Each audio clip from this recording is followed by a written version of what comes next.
Ok. La técnica de muestreo se relaciona específicamente con la forma como nosotros seleccionamos la población que va a participar en el proceso de investigación.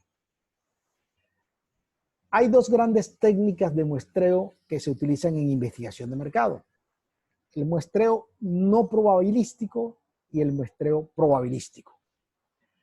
Hablar de muestreo no probabilístico es hablar de una técnica que no utiliza procedimientos de selección por casualidad. Normalmente se basa en el juicio del investigador. Es decir, es el investigador quien decide la técnica de muestreo que va a utilizar.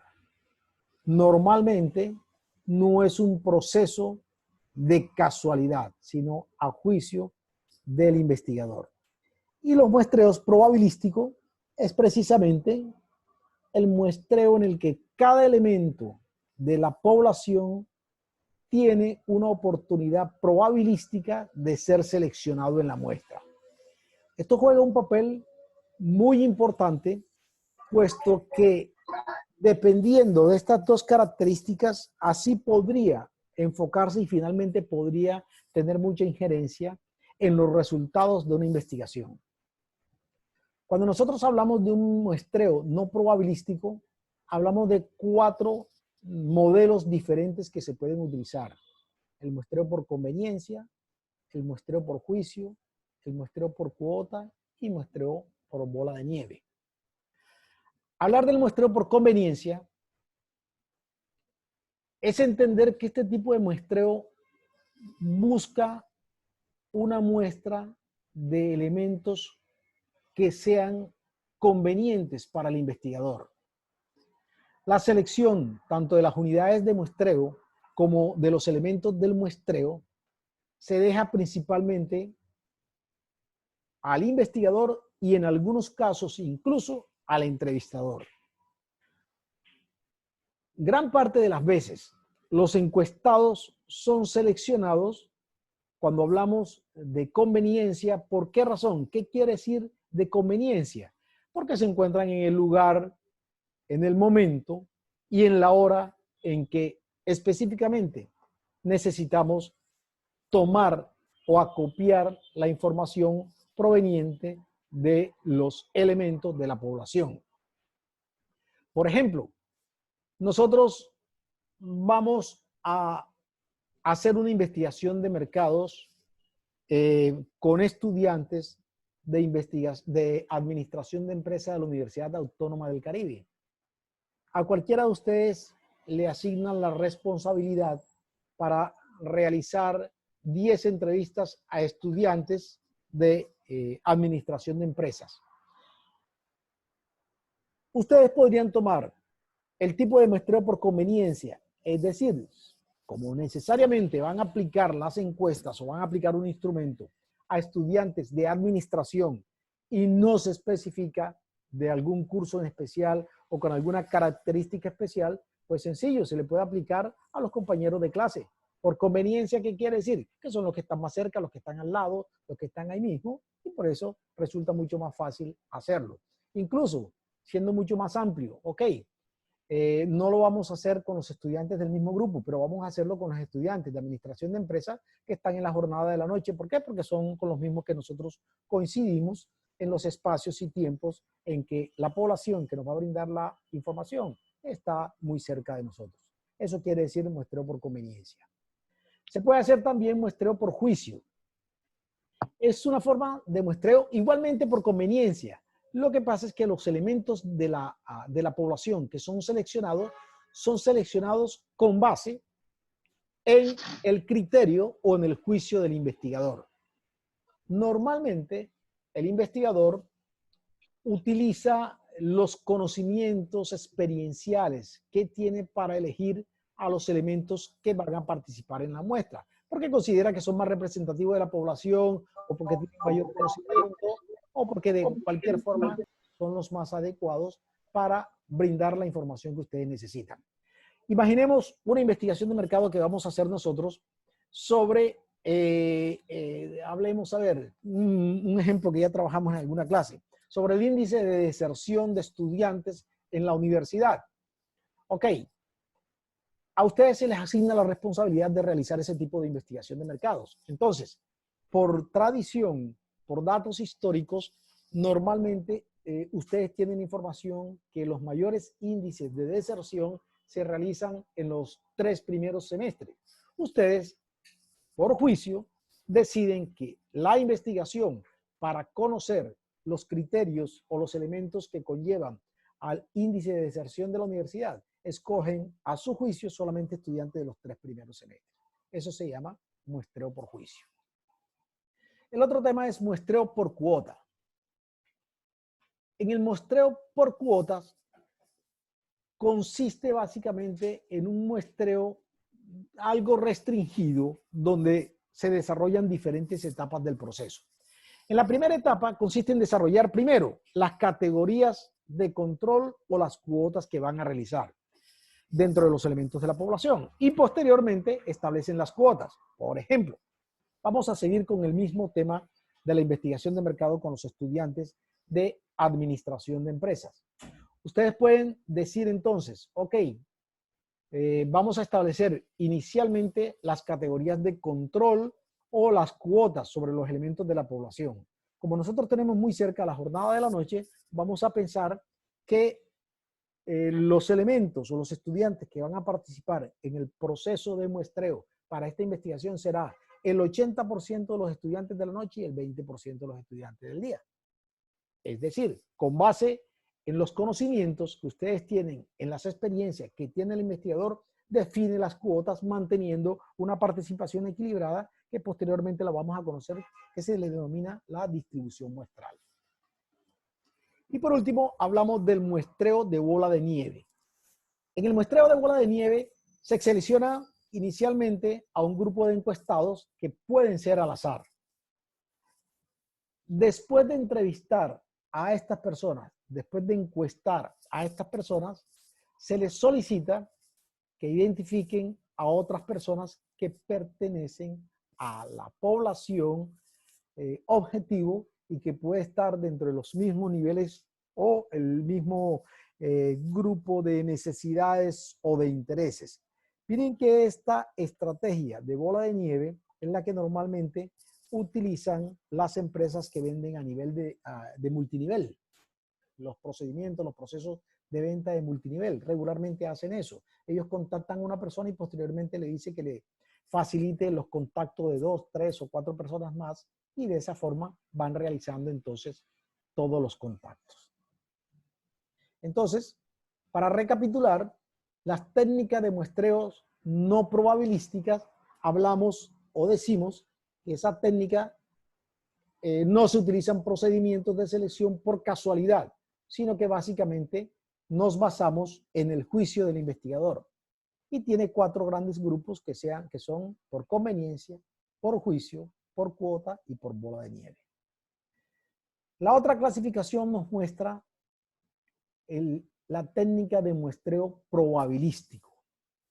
Cuando hablamos de la técnica de muestreo probabilístico, decíamos que es un procedimiento de muestreo en el que cada elemento de la población tiene una oportunidad probabilística para ser seleccionado dentro de esa muestra.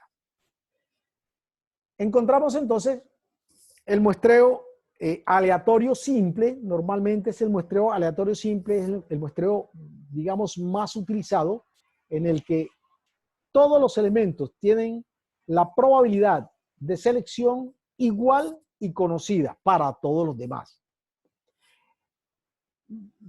Cuando nosotros definimos un tamaño de la muestra, quiere decir que cada elemento tiene una probabilidad de ser seleccionado, es decir, de manera independiente a cualquier otro elemento. Hay un concepto a través del cual nosotros ya establecemos previamente cuál va a ser el o los elementos que vamos a utilizar para escoger la muestra.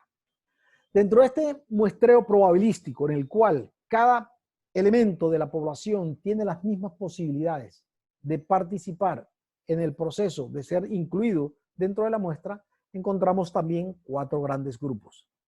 El primero se llama muestreo sistemático. ¿En qué consiste el muestreo sistemático? Para obtener una muestra, en este tipo de muestreo, se selecciona un punto de inicio que puede ser aleatorio y luego se elige de manera sucesiva cada enésimo elemento de un marco muestral. Vamos a hacer el ejemplo, vamos a continuar con el ejemplo de la investigación que estamos haciendo con los estudiantes de Administración de Empresas de la Universidad Autónoma del Caribe. ¿Cuál es el muestreo sistemático? Nosotros pedimos que nos den un marco de muestreo, es decir, el listado de todos los estudiantes de Administración de Empresas. Nos dan un listado general y nosotros podemos, como les decía en la definición, el primer elemento puede ser escogido al azar. Decimos entonces, ok, escojamos al número 1 de esta lista y posteriormente contamos cada quinto elemento va a ser el siguiente participante del muestreo.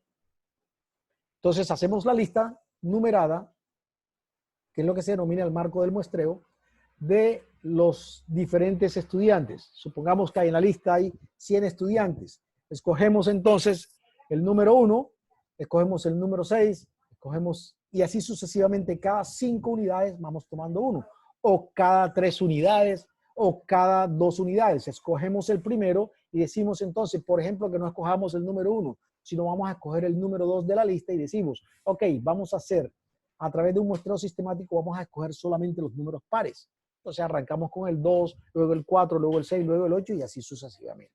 Eso es lo que se denomina el muestreo sistemático. El otro muestreo es el muestreo estratificado. En el muestreo estratificado, básicamente se maneja la misma condición, sencillamente que vamos a estratificar. Miren que es muy similar al tipo de muestreo no probabilístico, pero ¿cómo vamos a hacerlo estratificado?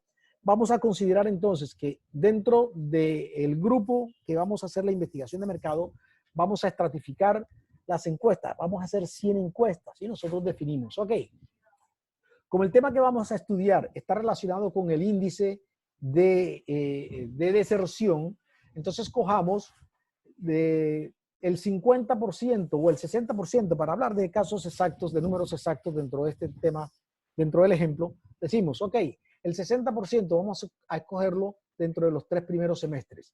Y posteriormente, sencillamente, cogemos el otro 40%, lo dividimos equitativamente entre el resto del número de cursos que hay en administración de empresas. Supongamos que van a salir a 5 por grupo o a 4 por grupo y así complementamos las 100 entrevistas que vamos a hacer. El otro se llama muestreo por agrupamiento. El muestreo por agrupamiento normalmente lo hacemos a través de una opción en el cual manejamos una forma en la cual definimos el escenario o lo que se llama la población muestral, donde la vamos a realizar. Por ejemplo, vamos a hacer una investigación de mercado, vamos a cambiar el escenario. Vamos a hacer una investigación de mercado casa a casa, o vamos a hacerlo más bien, vamos a hacerlo en centros comerciales. Una investigación de mercado, vamos a aplicar unas encuestas personales en unos centros comerciales. Ok, ¿dónde podemos conseguir o dónde se nos puede facilitar la condición de poder realizar ese tipo de encuesta? Decimos, si por ejemplo el estudio lo vamos a hacer, apliquemos para el ejemplo algún caso que se nos facilite. Vamos a hacerlo sobre el consumo o la preferencia que hay sobre el consumo de restaurantes ubicados en los centros comerciales. Entonces, ¿qué vamos a hacer? Vamos a tomar los grupos que están ubicados en el sector de comidas o en la plaza de comidas de los diferentes restaurantes que están ubicados en los centros comerciales. Es decir, aprovechamos la condición situacional en la cual hay grupos de personas que nos permiten a nosotros agilizar y obtener el mayor número de elementos dentro de la misma muestra. Hay otro tipo de muestreos que no se manejan mucho, que se denominan muestreos por conglomerado, en la cual la población meta se divide en subpoblaciones o en conglomerados que son mutuamente excluyentes. Por ejemplo, si decimos vamos a hacer la investigación de mercado y retomemos nuevamente el tema de la Universidad Autónoma del Caribe, vamos a comenzar a hacer un estudio sobre las preferencias en el uso de las redes sociales en los estudiantes de administración de empresas de la Universidad Autónoma del Caribe. La vamos a hacer por conglomerado, donde los grupos seleccionados o identificados previamente pueden ser mutuamente excluyentes. Decimos entonces, ok, si comenzamos a hacerlo con hombres, entonces excluimos a las mujeres. O si iniciamos a hacerlo con las mujeres, entonces incluimos a los hombres. No son muy utilizados, sin embargo, existen también, ya que por condiciones específicas, en el momento en que se requiere hacer la investigación, en algunos casos se utiliza. Pero básicamente son estos los grandes grupos de investigación o los grandes tipos de muestreo que normalmente se utilizan. El otro tema que quería tratarles hoy, que es sumamente importante, es el tema relacionado con la determinación del tamaño de la muestra. La determinación del tamaño de la muestra es uno de los elementos claves y uno de los factores críticos de éxito en la realización de una investigación. Cuando nosotros vamos a hacer la determinación del tamaño de la muestra, la aplicación de la fórmula depende de varios elementos. Incluso la misma selección del tamaño de la muestra depende de diferentes elementos. Primero, de la importancia de la decisión que se vaya a tomar. Si es una decisión trascendental, por ejemplo, siguiendo con el mismo ejemplo del nivel del índice de deserción de los estudiantes, miremos que bajo la situación que estamos viviendo hoy es sumamente importante y muchas universidades están estudiando, están haciendo este tipo de estudio para conocer cuál va a ser el impacto en el próximo semestre. Si nosotros hacemos un cálculo de la muestra, podemos decir, ok, la muestra va a ser representativa con una aplicación que ya la miramos ahorita, estadística nos puede dar más o menos 380 encuestas. Pero por condición del investigador y de los interesados en la investigación, pueden decir, el cálculo estadístico nos va a dar que son entre 380 y 400 encuestas. Sin embargo, por la importancia de la decisión, por lo trascendental de esta decisión, vamos a tomar una muestra que podamos extrapolarla inmediatamente no solamente a la Universidad Autónoma del Caribe, sino a todas las universidades de Barranquilla. Vamos a hacerlo con 1000 unidades, vamos a hacer 1000 encuestas. Es decir, la importancia es tan alta para esta decisión que ya las están haciendo las diferentes universidades, que de eso depende el tamaño de la muestra que vayamos a utilizar. La segunda, la naturaleza de la investigación. Cuando hablamos de la naturaleza de la investigación, mire que nosotros encontramos normalmente, y yo he generado mucha controversia porque no estoy muy de acuerdo, precisamente porque en últimos tiempos se ha caracterizado este tipo de investigación por los errores que se cometen, están relacionados con las intenciones de votos, ¿verdad? En un país como Colombia, donde tiene aproximadamente 48 millones de habitantes, muchas veces en épocas preelectorales, normalmente se hacen investigaciones sobre la intención de voto, pero la hacen con 1000 encuestas, con 1200 encuestas, lo cual no es representativo totalmente de la población. Entonces, sencillamente con grupos que podrían representar en alguna zona una condición, se puede tomar esa muestra. Pero para un estudio de mayor profundidad, esa muestra obviamente no es representativa y no se podría extrapolar a toda la población. Depende también de la naturaleza del análisis. Y aquí juega un papel muy importante cuando hablamos de la naturaleza del análisis, se requiere igualmente a las condiciones temporales, a las delimitaciones en tiempo. Muchas veces se requiere una investigación de mercado súper urgente, donde el investigador puede estar consciente, puede ser consciente de que para tomar decisiones asertivas, decisiones racionales y objetivas, se tendría que tomar una muestra muy grande, pero ante la premura de tener que tomar una decisión, muchas veces se acuerda simplificarla, incluso utilizando fórmulas estadísticas que permiten, siendo medianamente aceptable, minimizar el número de encuestados o el número del tamaño de la muestra. El otro elemento tiene que ver con tamaños similares o con tamaño de estudios similares. Ese es un interesante referente que nosotros tenemos porque cuando estamos haciendo la investigación de mercado, cuando hablamos de los marcos de referencias, hablamos de, primero que todo, el primer marco de referencia que utilizamos normalmente es el que nos permite seguir la huella, que se llama el estado del arte. El estado del arte nos habla de las diferentes investigaciones que se han hecho sobre el mismo tema y este es el principal referente que tenemos nosotros como investigadores para seleccionar un tema o seleccionar la población para un estudio. Comparamos con los principales estudios que se hayan hecho en la región, inclusive podemos extrapolar a nivel nacional sobre estudios de naturaleza similar o con objetivos similares a los nuestros. Ese es un referente bien interesante, sobre todo cuando queremos hacer publicaciones sobre esos resultados, que sean mucho más que la decisión empresarial, sino que sean más de carácter científico, buscamos una muestra que sea mucho más alta. Y por último, por la restricción de los recursos, y esa es una de las principales razones. Yo les he comentado en los momentos cuando teníamos las clases presenciales, que aproximadamente en este momento una encuesta debe estar por el orden de 10,000 pesos. Y muchas veces necesitamos hacer una encuesta. Yo les mostré el libro que escribí sobre la investigación de mercados que hice, en la cual hicimos 2,400 encuestas, que fue desde La Guajira hasta Montería, porque era para conocer los criterios que tenían los estudiantes potenciales de bachillerato para seleccionar carreras de pregrado y los estudiantes de pregrado para escoger programas de posgrado. Se hicieron 2,400 encuestas porque obviamente queríamos tener una casuística lo suficientemente amplia como para poder tomar determinaciones objetivas.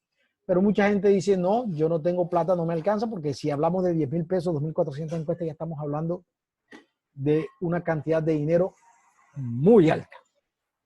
Entonces, muchos empresarios, muchas personas que están interesadas en hacer investigaciones de mercado, pero su condición económica no le permite hacer muestras o tomar muestras tan grandes, entonces ellos mismos ponen las limitaciones como restricción de los recursos y se disminuye la muestra.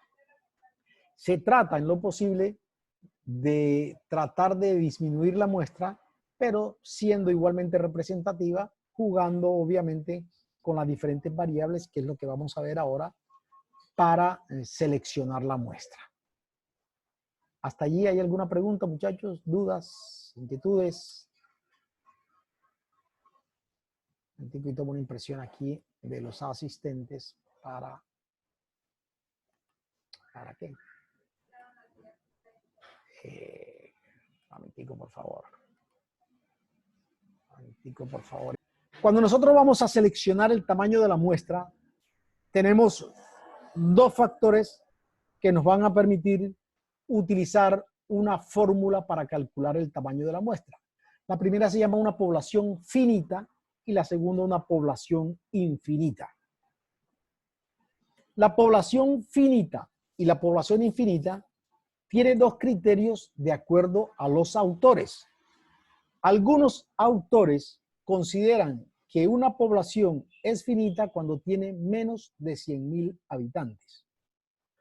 Otros consideran que una población infinita no tiene que ver con el número de habitantes o de elementos, sino que es una población finita cuando conocemos la población total. Con respecto a la población infinita, igualmente, algunos consideran que la población es infinita cuando supera 100,000 elementos o 100,000 habitantes. Y algunos consideran, otros autores, que la población es infinita cuando no conocemos la población objetivo. ¿De qué depende en este caso el número de la muestra? De tres elementos. Primero, de que la población sea de carácter finito o sea infinito, del margen de error que utilicemos y del nivel de confianza. Normalmente utilizamos estas dos fórmulas que están allí. La primera la utilizamos para una población o para calcular el tamaño de la muestra cuando no conocemos la población total. Esto quiere decir que n minúscula es igual al tamaño de la muestra, z al cuadrado, es una constante que corresponde al nivel de confianza elegido. Normalmente, para una investigación se utiliza un nivel de confianza del 95%. Para un nivel de confianza del 95% se utiliza un nivel de confianza equivalente a una constante que es 1.96. ¿De dónde sale? Esto lo deben conocer muchísimos mejor ustedes que yo, que están viendo o vieron recientemente estadística. Esta es la campana de Gauss, y cuando nosotros escogemos la población objetiva, que es la que está de interés, donde está el máximo volumen, encontramos que aquí hay un elemento equivalente al 1.96 y aquí hay otro 0.96. Por esa razón, utilizamos el nivel de confianza z al cuadrado, que es igual a 1.96 al cuadrado. Multiplicado por P y por Q. P es igual a la probabilidad de éxito, la probabilidad que se presente el fenómeno que estamos estudiando, y Q a la probabilidad de que el fenómeno no se presente. Cuando no conocemos la probabilidad, normalmente trabajamos con el 50% de P y de Q. Y E al cuadrado es el máximo margen de error que podemos utilizar. Normalmente, para un índice de confianza de un 95%, utilizamos un margen de error de un 5%.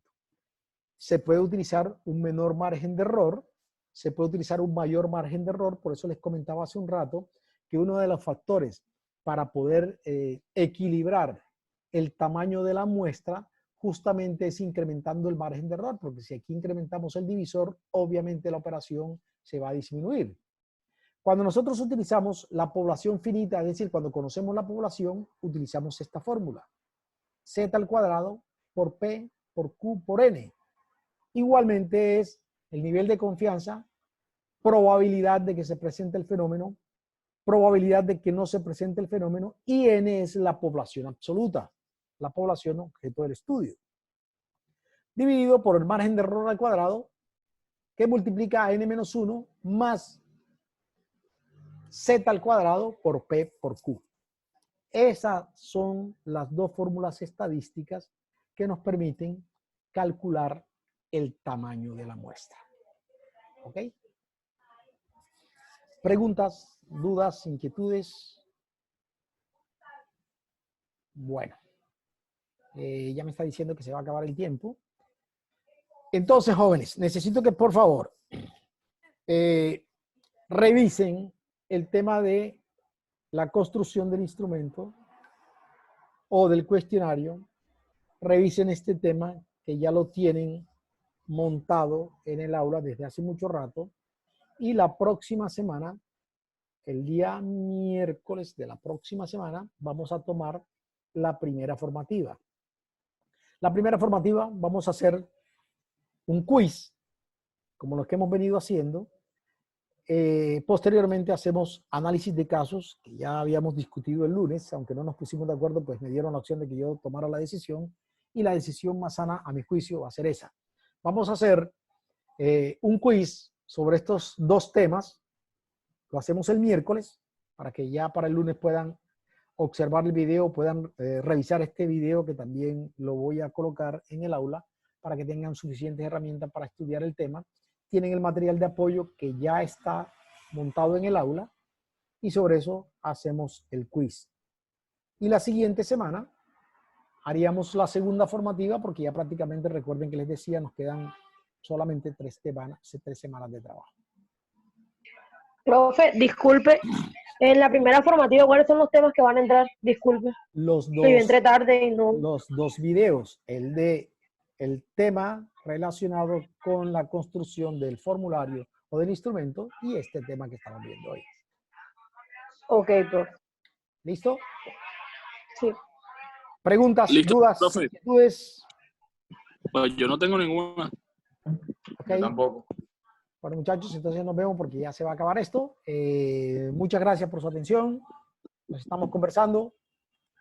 Espero que les vaya bien, que tengan muchos éxitos y nos vemos el próximo lunes. Listo, profe. Buenas noches. Hasta luego. Igualmente. Chao, chao. Hasta luego, profesor. Adiós.